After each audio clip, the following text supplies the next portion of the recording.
മഹാദേവന്റെ അനുഗ്രഹം എല്ലാ ഭക്തരിലും നിറയട്ടെ.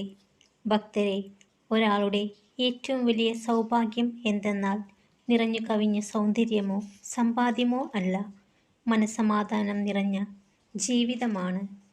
പുറത്തു നിന്നുള്ള ഒരു ശക്തിയാൽ ഒരു മുട്ട പൊട്ടുകയാണെങ്കിൽ അതിനുള്ളിലെ ജീവിതം അവസാനിക്കും. എന്നാൽ ഉള്ളിലുള്ള ശക്തിയാൽ മുട്ട പൊട്ടിയാൽ പുതിയൊരു ജീവിതം തുടങ്ങും. അതിനാൽ മഹത്തായ കാര്യങ്ങൾ എപ്പോഴും ഉള്ളിൽ നിന്ന് തുടങ്ങുന്നതായിരിക്കും ഉത്തമം. ഭക്തരെ, ജീവിതത്തിലെ ചില മാറ്റങ്ങൾ വേദനകൾ സമ്മാനിച്ചേക്കാം. പക്ഷേ ചിലപ്പോഴൊക്കെ അത് അനിവാര്യമാണ്. ഒരുപാട് പ്രതികൂല ചിന്തകൾ നിങ്ങൾക്ക് ഉണ്ടായേക്കാം. എന്നാൽ അവയെ നിങ്ങളുടെ മനസ്സിൽ വേര് പിടിപ്പിക്കാൻ അനുവദിക്കാതെ മറക്കാൻ ശീലിക്കുക. ഭക്തരെ, നിങ്ങളുടെ ജീവിതത്തിൻ്റെയും സന്തോഷത്തിൻ്റെയും താക്കോൽ ഒരിക്കലും മറ്റുള്ളവരെ ഏൽപ്പിക്കാതിരിക്കുക. അത് സൂക്ഷിക്കാൻ അർഹതയുള്ള ഏക വ്യക്തി നിങ്ങൾ മാത്രമാണെന്ന് അറിയുക. ഭക്തരെ, നിങ്ങളുടെ മനസ്സമാധാനം നഷ്ടപ്പെടുകയും ഹൃദയം നോവുകയും ചെയ്യുന്ന ഇടങ്ങളൊന്നും നിങ്ങളുടേതല്ല. അവിടെ സ്നേഹത്തിനും വിശ്വാസത്തിനും വിലയുണ്ടാകില്ല. ഭക്തരെ, ജീവിതത്തിൽ ഒരിക്കലും നിങ്ങൾ കുറുക്കുവഴി സ്വീകരിക്കരുത്. ദീർഘമായ പാതയിലൂടെ തന്നെ സഞ്ചരിക്കുക. കാരണം ദീർഘമായ വഴിയാണ് നിങ്ങൾക്ക് കൂടുതൽ അനുഭവങ്ങൾ നൽകുന്നത്. ഒരു വാക്കായിരിക്കും മിത്രത്തിൽ നിന്നും ശത്രുവിലേക്കുമുള്ള ദൂരമുണ്ടാക്കുന്നത്. എന്നാൽ ശത്രുവിൽ നിന്ന് മിത്രത്തിലേക്കുള്ള ദൂരം ഒരു പുഞ്ചിരിയാണ്.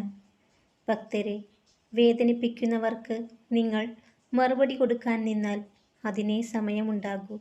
അവർക്കുള്ള മറുപടി കാലം കരുതി വച്ചിട്ടുണ്ടാകും. അത് കാണാൻ ക്ഷമയോടെ കാത്തിരിക്കുക.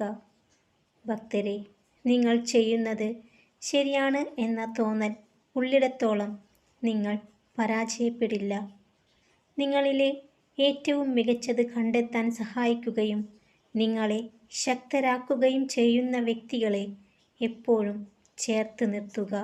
ഭക്തരെ, കടപ്പാടും കഷ്ടപ്പാടും തീർന്നിട്ട് ജീവിക്കാൻ ശ്രമിക്കരുത്. ജീവിക്കാൻ മറന്നുപോകും. ഉപയോഗിക്കുന്ന വാക്കുകളും സംസാരിക്കുന്ന രീതിയും മാറിക്കഴിഞ്ഞാൽ മനസ്സും മാറിക്കഴിഞ്ഞെന്ന് മനസ്സിലാക്കുക. ഒരാളുടെ യഥാർത്ഥ സ്വഭാവം എന്താണെന്നറിയാൻ അയാൾ തന്നേക്കാൾ താഴ്ന്നവരോട് എങ്ങനെ പെരുമാറുന്നു എന്ന് ശ്രദ്ധിച്ചാൽ മതി. ഭക്തരെ, വേദനിപ്പിക്കാൻ 100 പേരുണ്ടെങ്കിൽ സന്തോഷം നൽകാൻ ഒരാളെയെങ്കിലും കാലം നിങ്ങൾക്കായി കരുതി വച്ചിട്ടുണ്ടാകും. ഇതൊരു പ്രപഞ്ച സത്യമാണ്. ഭക്തരെ, നിങ്ങൾ മറ്റുള്ളവർക്ക് വലിയ സ്ഥാനം കൊടുക്കുമ്പോഴാണ് അവരിൽ നിന്നുണ്ടാകുന്ന ചില പെരുമാറ്റങ്ങൾ നിങ്ങളെ ഒരുപാട് സങ്കടപ്പെടുത്തുന്നത്. അതിനാൽ അർഹതയുള്ളവരെ മാത്രം സ്നേഹിക്കുക. നിങ്ങൾ നിങ്ങളുടെ ആശയങ്ങളിലും വിശ്വാസങ്ങളിലും അടിയുറച്ചു നിൽക്കുക. മറ്റൊരാൾക്കു വേണ്ടിയും ഒന്നും മാറ്റേണ്ടതില്ല. എത്ര തന്നെ സ്വാതന്ത്ര്യമുണ്ടെങ്കിലും മറ്റുള്ളവരുടെ ഇഷ്ടങ്ങളിൽ കൈകടത്താതിരിക്കുന്നതാണ് ബന്ധങ്ങൾ നിലനിർത്താൻ നല്ലത്. ഭക്തരെ, ഏറ്റവും പ്രയാസകരമായ അവസ്ഥയിലും നിങ്ങൾ എവിടേക്കാണ് പുറപ്പെട്ടതെന്ന് വ്യക്തമായ ധാരണ മനസ്സിലുണ്ടെങ്കിൽ നിങ്ങൾ ലക്ഷ്യത്തിലെത്തും. ഭക്തരെ, നിങ്ങളുടെ മനസ്സിനെയും ചിന്തകളെയും വ്രണപ്പെടുത്തുകയും താൻ ചെയ്തത് ശരിയെന്ന് ന്യായീകരിക്കുകയും ചെയ്യുന്ന ആളുകളെ അധികകാലം നിങ്ങൾക്ക് ചേർത്ത് പിടിക്കാൻ സാധിക്കില്ല. ഭക്തരെ, ഉള്ളുനൊന്ത് കരഞ്ഞവരൊക്കെയും ഉയർത്തെഴുന്നേറ്റിരുന്നു. ഇതൊരു പ്രപഞ്ച സത്യമാണ്. ഒന്ന് വീണുപോയാൽ എഴുന്നേൽപ്പിക്കാൻ കൂട്ടിവെച്ച സമ്പത്തിനാകില്ല.